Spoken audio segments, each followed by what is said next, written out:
You're at a party or maybe a high-stakes meeting, and someone asks you for a favor that you absolutely do not have the time, energy, or desire to do. Your stomach knots up, your throat tightens, and for a split second, your brain screams, no.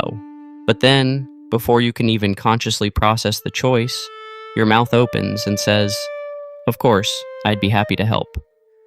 You watch yourself do it like you're a passenger in your own body, and as you walk away, that knot in your stomach turns into a slow-burning fire of resentment. You aren't being nice, and you aren't being a saint. You are operating out of a biological survival mechanism that is slowly erasing your identity.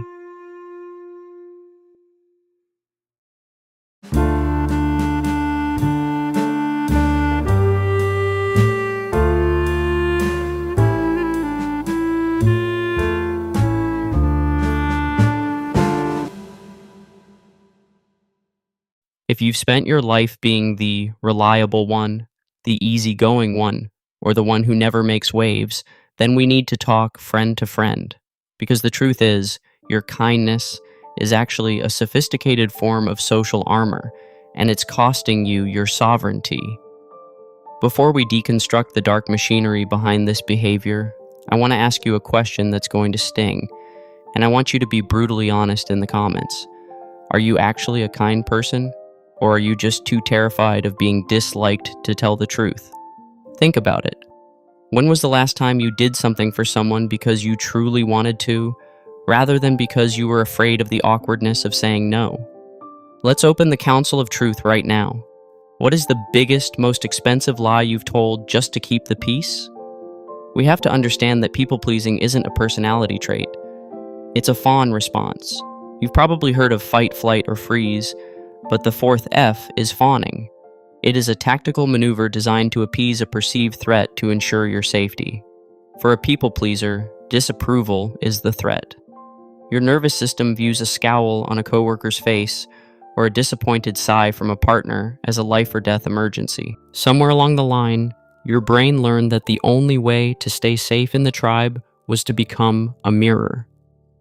If you can make everyone else happy, they won't hurt you.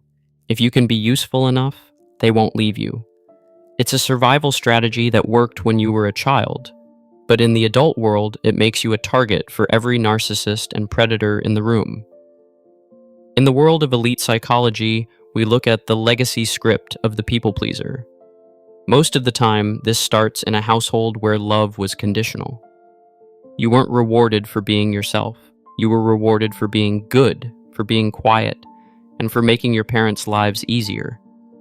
You learned to read the micro-expressions of the adults around you like a master interrogator. You became an expert at social engineering before you even hit puberty. You didn't develop a solid self because you were too busy developing a utility. Now, as an adult, you feel like a ghost. You don't know what you want to eat, you don't know what you want to do with your career, and you don't know what your boundaries are, because you've spent decades letting other people's needs define your shape. This creates a phenomenon I call identity erasure. Every time you say yes when you mean no, you are betraying yourself. You are telling your subconscious that your needs don't matter and that your time is worth less than someone else's comfort. This leads to a massive accumulation of cortisol, the stress hormone in your system. You're in a constant state of low-level vigilance, always scanning the room to make sure no one is mad at you. It's exhausting. It's why you feel that social burnout, where you just want to disappear and talk to no one. It's not that you're an introvert, it's that the performance of niceness is draining your battery dry. The inverse mind perspective on this is a bit darker. People-pleasing is actually a form of manipulation. I know that sounds harsh, but stay with me. When you are a people pleaser, you aren't being honest. You are managing the other person's perception of you. You are trying to control their emotions so that they won't have a negative reaction. It's a dishonest way of relating to the world. You're hiding your true thoughts and feelings because you don't trust the other person to handle the truth, and you don't trust yourself to handle their response. It's a shadow contract where you say, I will do whatever you want so that you are forced to like me. But because it's a contract they never signed, you end up feeling bitter when they don't give you the validation you think you've earned. This leads to the resentment trap. Because you never set boundaries, people naturally step on you. They don't do it because they're evil. They do it because you've taught them that you don't have a floor. You've signaled that your time and energy are a free-for-all.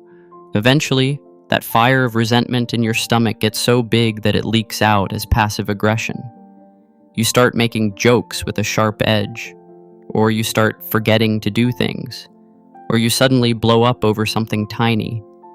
The people around you are confused because they thought you were the nice one, but in reality, the nice one was just a mask for a very angry, very tired person who is desperate to be seen. Let's talk about the dark triad of the people pleaser: martyrdom, avoidance, and inauthenticity. Martyrdom is the high you get from being the one who does everything for everyone. It gives you a sense of moral superiority. You tell yourself, "I'm just such a giving person," while you secretly look down on everyone else for being selfish. Avoidance is the engine. You will do anything to avoid the 30 seconds of awkwardness that comes with a no. And inauthenticity is the result. You become a social chameleon. You change your opinions, your hobbies, and even your tone of voice depending on who you're talking to. You are a master of impression management, but the cost is that no one actually knows the real you, not even you. So, how do we fix the machinery? It starts with the realization that no is a complete sentence. It doesn't need an excuse, it doesn't need a story, and it doesn't need a follow-up. When you start setting boundaries, something very interesting and very scary happens. The people who are using you for your utility will get angry. They will call you selfish, cold, or different. This is the ultimate test of your sovereignty. Their anger isn't a sign that you're doing something wrong. It's a sign that your boundary is working. It's the sound of the parasite losing its host. You have to be willing to be the villain in someone else's story, to be the hero in your own. You need to practice intentional conflict. Start small. Disagree with a friend about what movie to watch. Tell the waiter they got your order wrong. Feel that surge of adrenaline, that fear of disapproval, and sit with it. Don't run from it. Realize that the world doesn't end when you state a preference. You are rewiring your nervous system to understand that you can survive a no. You are moving from a fawn response to a sovereign response. Think about the sovereign man or the sovereign woman. They are respected not because they are nice, but because they are integrated. Their yes means something because their no is a real possibility. When a sovereign person helps you, you know it's coming from a place of genuine abundance, not a place of fear-based obligation.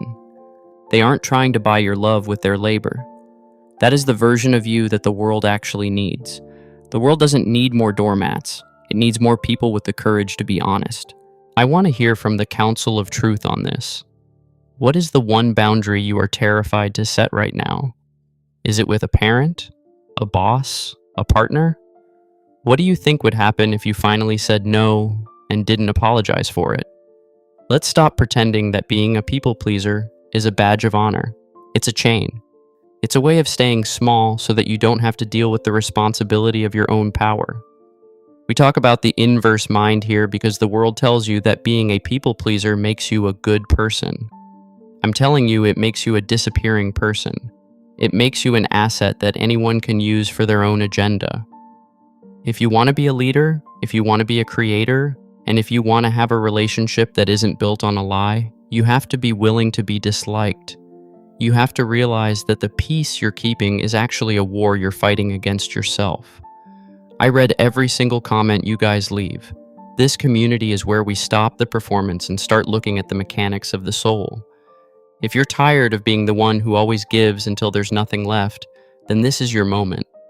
Stop reading the script that says you have to be easygoing. Start writing the script that says you are non-negotiable. The fog is lifting, the strings are snapping. You aren't here to be a background character in someone else's movie. You are here to be the architect of your own reality. And the first brick of that reality is a no that you actually mean. I'm David. This is the truth underneath the Nice Act.